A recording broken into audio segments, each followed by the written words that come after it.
is being like, and so we had to come up with ways to, and because of that, because the whole mountain is rising, it's active, it means that it very much, in geological terms, is alive at the beginning, and people like my friend here and I, we were very much into soft and careful to get the men out, because we were very worried that there could be a catastrophic failure, and the technical, scientific, engineering data we were receiving, the survey data, the LiDAR survey, was showing us that it's moving. So it's alive geologically, it's alive in a spiritual sense, and technically the numbers were showing us that it's alive. That's why sometimes we ran away. It's like when the mountain made it, again smiling at me, it's like, everyone, run away. So we all run away. And the mechanism to get the tract out, what techniques did you deploy for those of us who aren't skilled in the science? So in Australia we call it an each way bet. So we had where the collapse had occurred, and from the beginning there was a system involving a pipe being pushed with an auger drilling, and that's not a conventional use of that technology, but that was the first way and ultimately successful.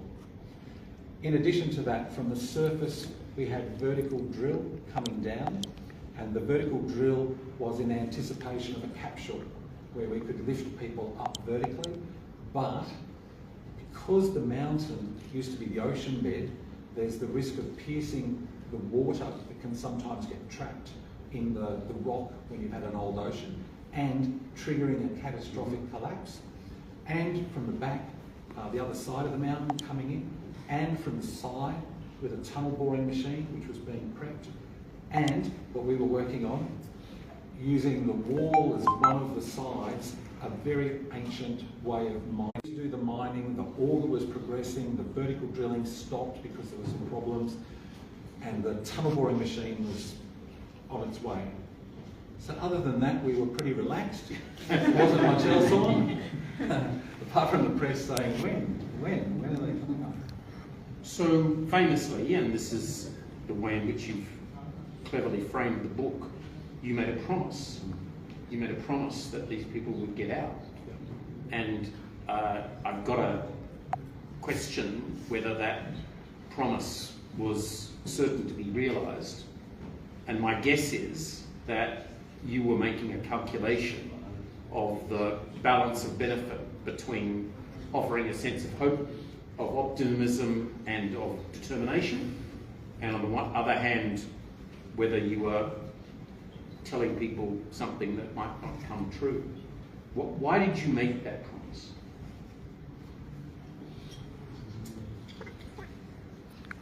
I can't properly explain it. The scientist and the engineer in me would never allow me to make that promise. Actually, my hands are going a little wet.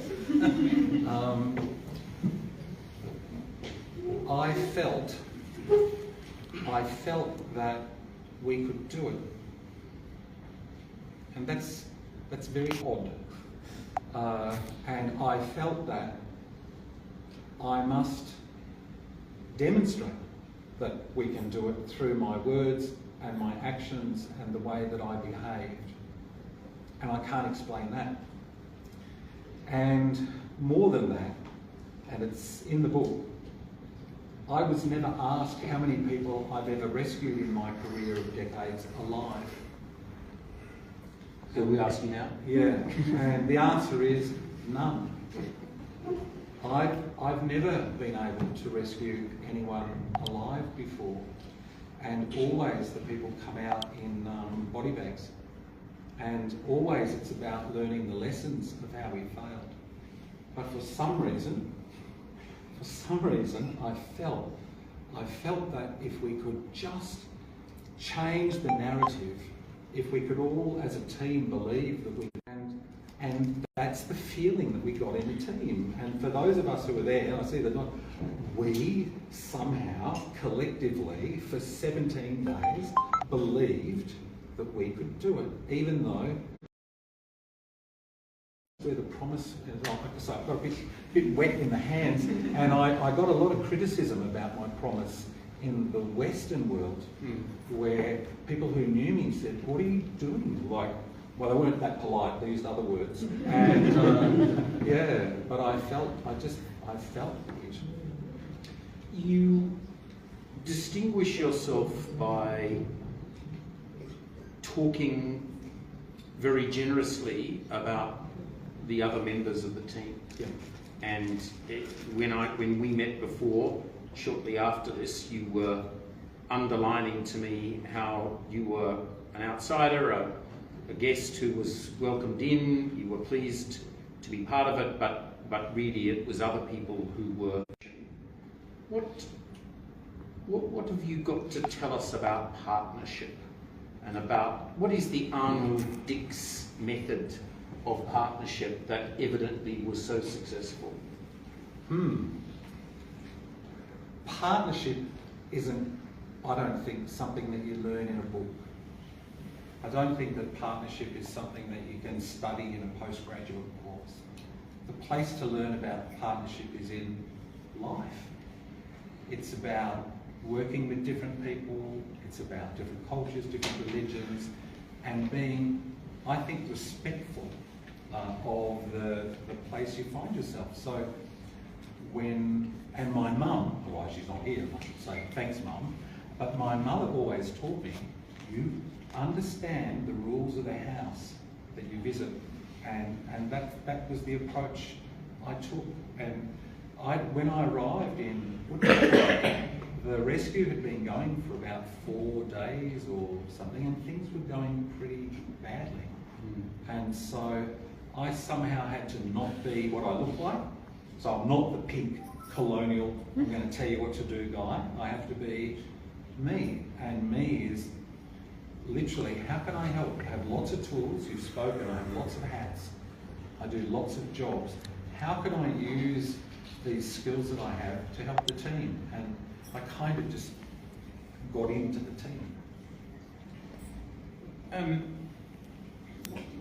What do you think is the legacy of this experience for all of us, either for tunnelling or for the rescue team or for the Australia-India partnership? For you, what are the key things that have come out of this traumatic and eventually successful experience? I think it's really simple. I think it's so simple. It's just forget the complicated narratives, forget the horrible things you read and everything. Just be a person, like be a decent human being and help the people around you, like fit in and help. It's a really, really old-fashioned message in my book. I wish there was a different word for it, but just like be nice. Just be nice. Like, how can it be that here we are in the 21st century and I'm embarrassed to use the word nice? And isn't that that's what it's about, just being nice and being respectful. And I think what we did was we beat the narrative. We beat the narrative that when an event like this happens, at least a few people are going to die, and probably all of them, and probably some of us. And we beat it, and I think in part we beat it because I stood up and said, 41 men coming home, no one's going to get hurt. Like Christmas, okay, the by Christmas was me having a little joke because that was because Christmas was a long way away, so that was to turn the volume down on going fast. But I think we can make the seemingly impossible possible just by working together as human beings. And that's why I've written a nice book. I said that word again, that horrible N word. I want to hand it over to the audience in a minute, but one final question from me, which is a personal question. You frame yourself in the book as a very ordinary person. expected it would come, never expected to be feted in the Australian Parliament. And is there a lesson in that for all of us as ordinary people in moments of crisis? Well, yes, it makes me feel odd, and I've had to rethink what my life has to be now because I'm known. I was genuinely content to help literally millions, if not billions of people in the work that I did for underground safety, and no one knew who I was. That was just fine. And now I'm a public person, and so I feel maybe for the last part of my life I should talk about how all of us can do that. And so I'm urging, when I'm talking to children, I say to them, look in the mirror, look into your eyes, you know what's right. If you think there's something wrong with the world, you're probably right, because we come pre-programmed and we know what's right. And so that's really my message, that actually us, we have the power to change things. So, and also I had a little something I prepared as well. Oh, sorry, you have something you want to say? Yeah. Do you want to do that now? Up to ask me questions, or like let's have questions. Who would like to ask this question? Yes, ma'am. It was just a continuation of what we were discussing outside. Well, firstly, a comment. I think it's almost serendipitous that he is found there, and then we're doing this right now when the whole Mahakumbh is happening, and so I think there's some sort of spiritual energy about you being here, so thank you. But the second part is that you've delivered the promise you were sent to deliver. But because I was reading your book, it says that there is, every tunnel that you go through, you need to respectfully ask for permission. I wanted to know from a spiritual side, being there, is there sort of a tunnel that's opened up in you, and then do we see a book about maybe just how nice it is to open up tunnels within yourself? Is there, like, in addition to this, the learnings that have come out of this? So you mean it's tunnels as a metaphor? For yourself, yeah. Yeah, that's a really thoughtful question. I love tunnels, obviously, and it's a bit weird and everything, but I love them because they bring connection. I love them because there's something you do in balance with nature. I love them that right now, billions of people have access to clean water because of tunnels. That billions of people today are going to and from work safely because of tunnels.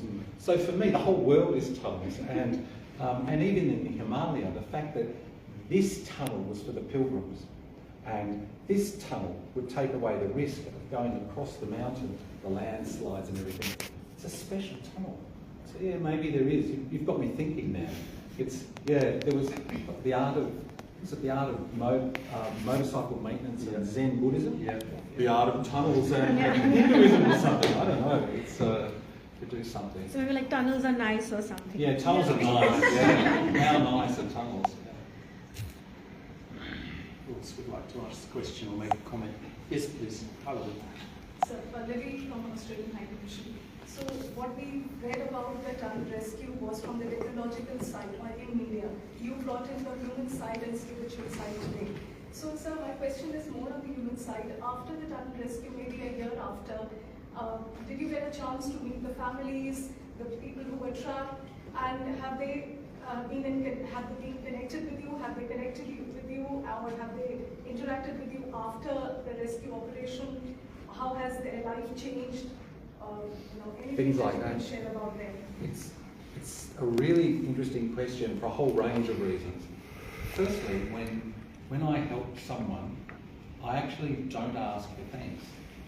So although there's 41 young men went home, and although none of us got killed, which for the press was a bit of a disappointment, I think.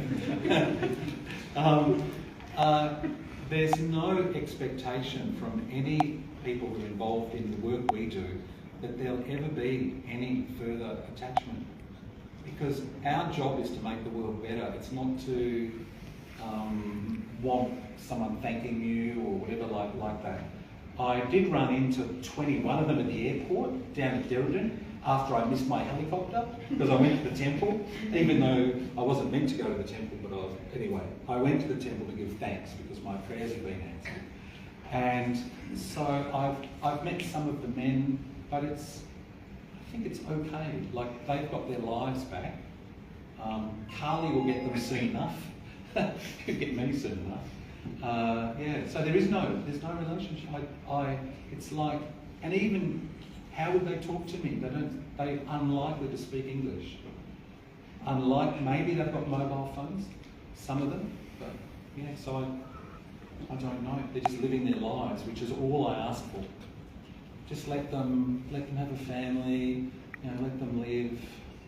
Let me go home, stuff like that, just simple. Anyone else? I don't know if I should bring this out. You're about to speak yourself. I think it's more of a comment. I think what you brought to the system was something very poetic. That you made it very steady. So the first thing that he told the people on the side was, let us not put too much of energy into this system because the system is going to shake and it's delicate right now. So I think that was the theme of the approach that we had from all ends. Wherever we went through, we took more time.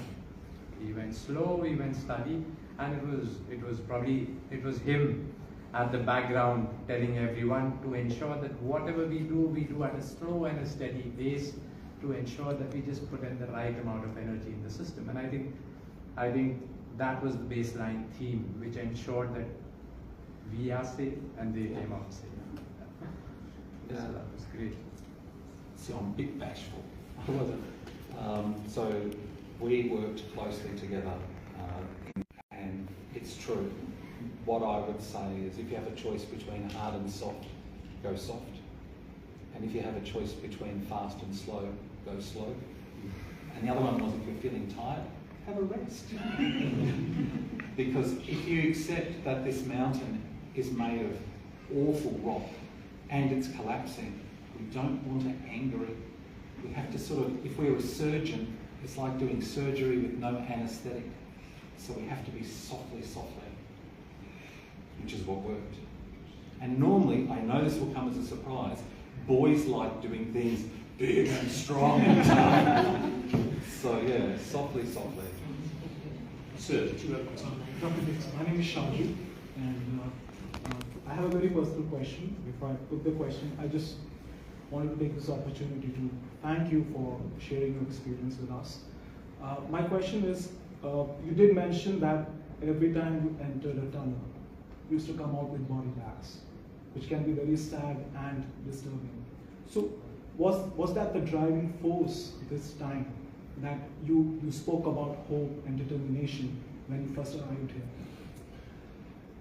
So up until this rescue, I always dealt with death and the lessons of death. You're making my hands wet again. I felt this was different. And the thing that struck me as very strange, actually two things struck me as strange, but the thing that struck me as most strange was no one had died in the initial collapse. This is always a few people get killed in the initial collapse, then we get teased, and then a few more, and then a few more, and then some of us. This is the normal thing. But no one was dead. And also, there was a small pipe which carried the air to the air tools that we were able to pump oxygen and some nuts and some medication and some things in.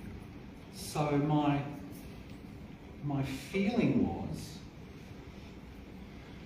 the mountain hadn't decided. No, hadn't decided. This was unusual. Normally it's decided. It's killed a few, but it hasn't.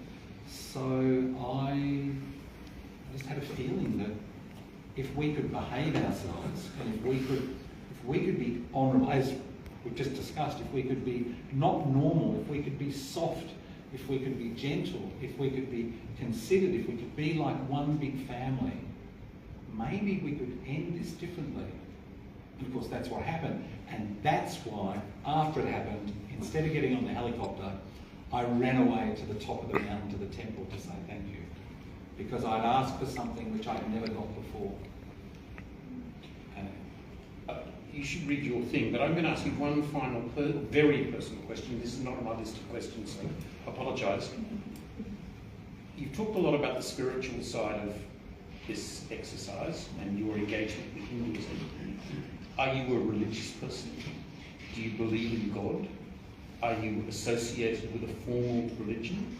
And has this taught you anything about either religion or Hinduism or both? Wow, what a big question in my last question. So, up until this rescue, I didn't consider myself to be a religious person, and I wasn't associated with any religion. But I'm very well read in religion. Ever since I've been small, I've read religion, philosophy. Actually, I've read everything, but I felt something in the mountains. I felt like I was meant to be there. I felt like everything I'd ever learned the whole of my life was needed. And I knelt at a temple and I prayed because I needed, I don't know exactly, I just felt it was the right thing to do, and the things I asked for, I got. So you can decide whether I'm religious or not. I've read a lot about the latest in quantum physics and the suggestion that we are all one and that we are united in time and space and everything. I'm not smart enough to understand the maths of quantum physics. My experience around the whole world is, in the end, what unites us is decent people are decent people, and maybe that makes me religious now, because I bow to my friend. Like, why not? Is that okay? You've got a message for us. I've got a message for you. Okay. So, and this is interesting because I've left my glasses in the tuk-tuk. Okay. So, I studied Latin at school, and Latin is an ancient language in the Western culture. But in my investigations for this rescue, I discovered Sanskrit. And I discovered that Sanskrit actually is even more ancient than Latin. And I also discovered that it is the language of the mountains, of the Vedas. And so I have something which is difficult for me to say, but I will try. And my guru is here in the audience. He's so excited that I'm going to even try this publicly. And this is with my glasses no longer with me. So for the Western audience, some of the sounds I will make are unfamiliar, and they're very unfamiliar to me as well. But I am doing this out of respect for the mountain and the traditions that are in the mountains and in this place, in India. So I'll have a little bit of water, because my tongue has to do things it doesn't normally do. Survey Sham, Shubha Machi Anum. This is the glasses. Namaskar Aha. Good afternoon to all. Namaste. Ajja. Wagdaram Iti Namaka Muma Pusta Kasya. Avish Karana Utsa Wasya. Uttara Aguta Nam. Bhavatam. Sarvesham Krute. Swagatum Vyaharami. Denyavadan Api. Summa Payami. I thank you and welcome you all for coming here for this function. Asmin Pustake Asadarana Vatsavika Kata Vuukta Yete Bharata Deshesh Asya Uttarakhand Drastre Nirmana Desh Ayam Stita Atigapare Saruga Mage Paritay Shu Kachiwa Rimshet Parusheshu Yesha Kashapi Prana Nehe Nubavet Iti Nischayana Aham Sarungasya Prevesia Deware Ewa Stewa, Pretamam, Matuwu Kali Devya, Prada Am, Krutavan. This book narrates the remarkable true story that unfolded in the Uttarakhand state, India, where a tunnel under construction suffered a catastrophic collapse. Trapped inside were 41 men whose survival seemed impossible. In that moment, I made a firm resolution I would do everything in my power to bring them back alive. With unwavering determination, I first sought the blessing of the divine at the nearby temple, honouring goddess Kali, the symbol of transformation and justice. This was not merely a technical challenge, but a test of human spirit, faith and resilience. Standing before the blocked tunnel, we initiated the rescue efforts with meticulous planning and unshakable resolve. Anataram Sarungama Geshe, Stane Davam, Bababakna More Diyaya Api, Bhakti Porwaka, Stretam Jalem Suma Pitawan. I offered my homage to the local god of the tunnel mountain, Bababakna.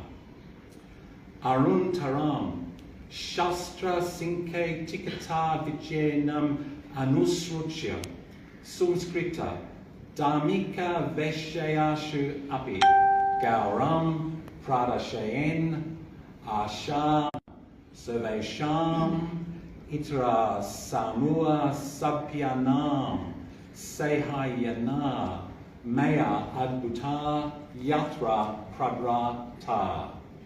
This was the convergence of science, culture and human determination, the remarkable cooperation between different groups, the trust in our technical knowledge and the unyielding belief that we would succeed in rescuing everyone ultimately turned a seemingly impossible situation into a miraculous rescue. Iem sam katana naki walam dan trika ma twashya apitu asampavita vipatau asad jikari anam safolita veshaya mana veya samachesya druda vishwa saena kruta wogdanasya sa falyem dresh ayeti evam aham mama brunda sapaya hatcha mitwa kutora parisramainai pranahanim venwa yekat atwa rimshet parushan sam pran an arakshum. In this way, we, as a great and hard-working team, protected all 41 trapped workers with a lot of hard work. This experience reaffirmed that even in the darkest moments, human unity, courage and perseverance can lead to incredible outcomes. Etet servam asmakam sangatita perisri masya foli tum iti sugavena ahum vadami. I am saying very proudly, this was the result of our collective efforts and hard work. Dhanyavada namaskar. I am deeply grateful for this journey and for the opportunity to share this story with you all today. Thank you.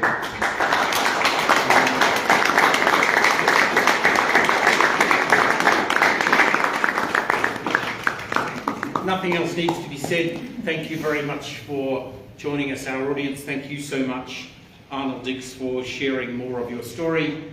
I think there will be an opportunity for us all to have a cup of tea, and I think, Arnold, a lot of people want to shake your hand, and some people want to photograph and to autograph their book. So please feel welcome for that, and thank you very much for sharing your story with us. Thank you for having me, and thank you for coming.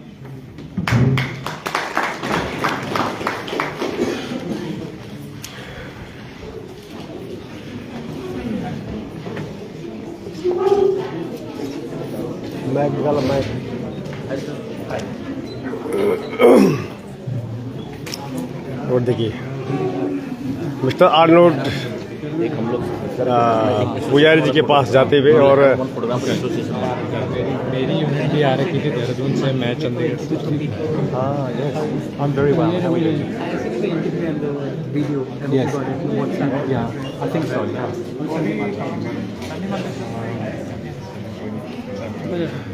Yeah.